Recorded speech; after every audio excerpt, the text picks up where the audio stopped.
सुप्रभात बच्चों। आज हम पंछी उन्मुक्त गगन के कवि शिवमंगल सिंह सुमन के बारे में जानेंगे। उनका चित्र आप यहाँ पर देख सकते हैं। उनका जीवन कैसा था, उन्होंने क्या क्या रचनाएं की, उनकी शैली कैसी थी, देश के लिए उन्होंने क्या किया, इत्यादि इत्यादि पर हम चर्चाएं करेंगे।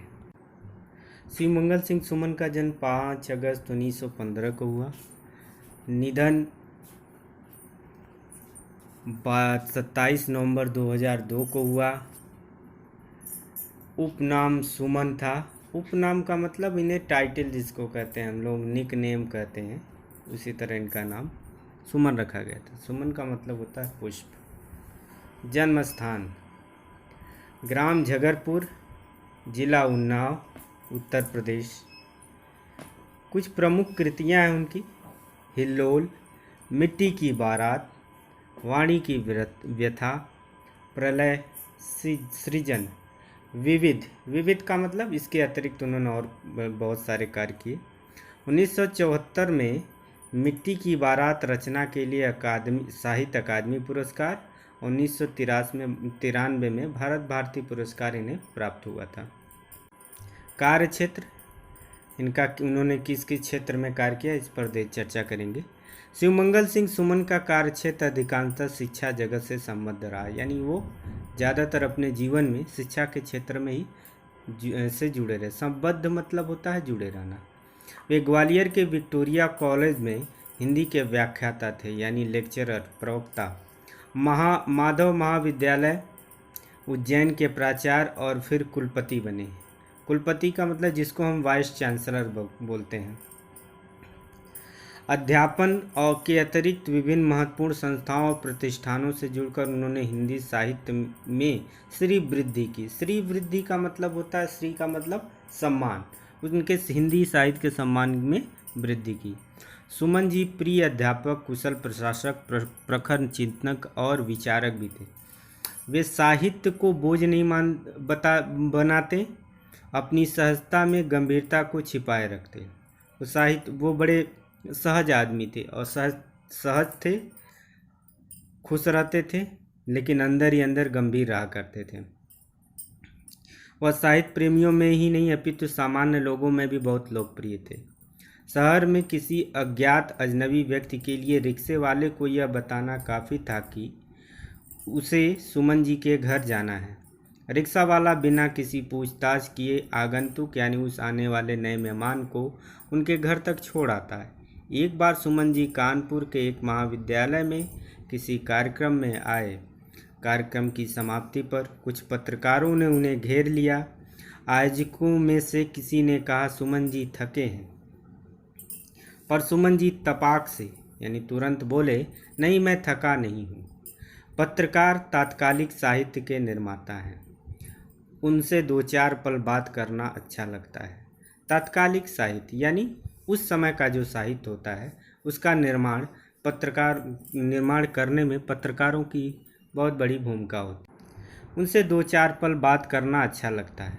डॉक्टर शिवमंगल सिंह सुमन के जीवन का सबसे महत्वपूर्ण क्षण वह था जब उनकी आंखों पर पट्टी बांधकर उन्हें एक अज्ञात स्थान पर ले जाया गया। जब आँख की पट्टी खोली गई तो वह हतप्रभ का मतलब हैरान, आश्चर्यचकित थे।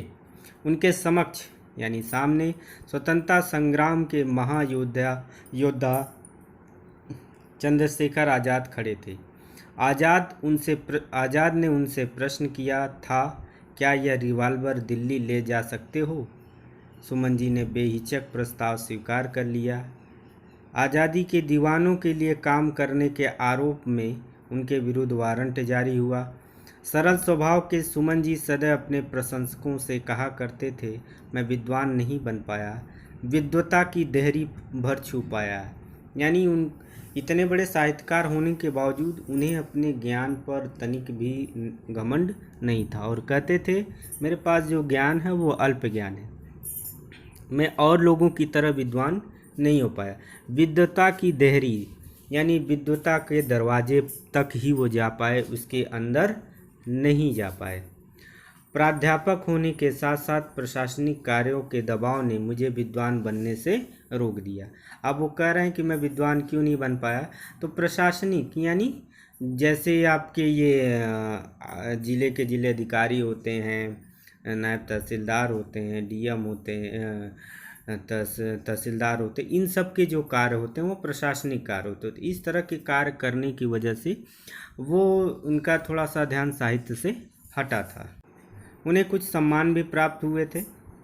उसकी लिस्ट इस प्रकार: 1974 मिट्टी की बारात के लिए साहित्य अकादमी पुरस्कार, 1993 मिट्टी की बारात के लिए भारत भारती पुरस्कार से सम्मानित, 1974 में भारत सरकार द्वारा पद्म श्री से सम्मानित, 1999 पद्म भूषण, 1958 में देवा पुरस्कार, 1974 में सोवियत लैंड पुरस्कार, 1993 में मध्य प्रदेश सरकार द्वारा शिखर सम्मान।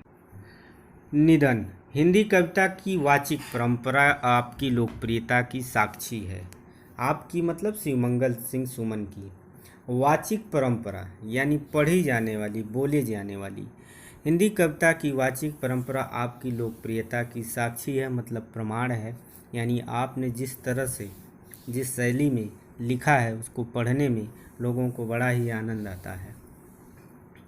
देश भर के काव्य प्रेमियों को अपने गीतों की रवानी से अचंभित कर देने वाले, रवानी मतलब उसकी ताजगी से, उसकी गतिशीलता से लोगों को हैरान कर देते थे। शिवमंगल सुमन जी का निधन 27 नवंबर 2004 को 2002 को हुआ। सुमन चाहे कितना ही भौतिक हो, अब यहाँ पे पुष्प के बारे में बता रहे हैं, क्योंकि उनका उपनाम सुमन था। सुमन जो होता है वो भौतिक यानी हमारे सामने रहता है, हो चाक्षुक आनंद देता है। वो रहता तो सामने है, लेकिन आनंद किसको प्राप्त होता है? आँखों को। लेकिन वह निरंतर गंध में परिवर्तित होते हुए स्मृतियों में समाता है। जब हम उस फूल के सामने से हट जाते हैं तो उस फूल की महक हमारे दिलो दिमाग में, हमारी यादों में जीवित रहता है। ठीक उसी प्रकार सुमन जी को जिसने भी देखा सुना, वो अपनी चर्चाओं में, उदाहरण में कभी भी अपनी रचना नहीं सुनाते थे। इसको और पहले देख लेते हैं। सुमन अब गद्य में है, स्मृतियों में जीवित है। यानी जिस तरह एक फूल को देखते हैं वो हमारी आंखों को अच्छा लगता है, और जब हम वहाँ से हटते हैं तो उसकी महक हमारी आंखों में समाई रहती है। उसी तरह सुमन जी आज भी हम हिंदी साहित्य के गद्य की स्मृतियों में, उसकी महक में जीवित है। सुमन जी को जिसने भी देखा सुना है, वो अपनी रचनाओं में, उदाहरण में कभी भी अपनी रचना नहीं सुनाते थे। वे हर अच्छी रचना और हर अच्छे प्रयास के प्रशंसक रहे हैं। अन्य कवियों, लेखकों की रचनाओं की अद्भुत स्मृतियां उनमें ठसाठस भरी हुई है। तो आज हमने शिवमंगल सिंह सुमन के जीवन परिचय पर प्रकाश डाला। अगले ऑनलाइन क्लास में हम पंछी उन्मुक्त गगन के कविता का भावार्थ का अध्ययन करेंगे। धन्यवाद।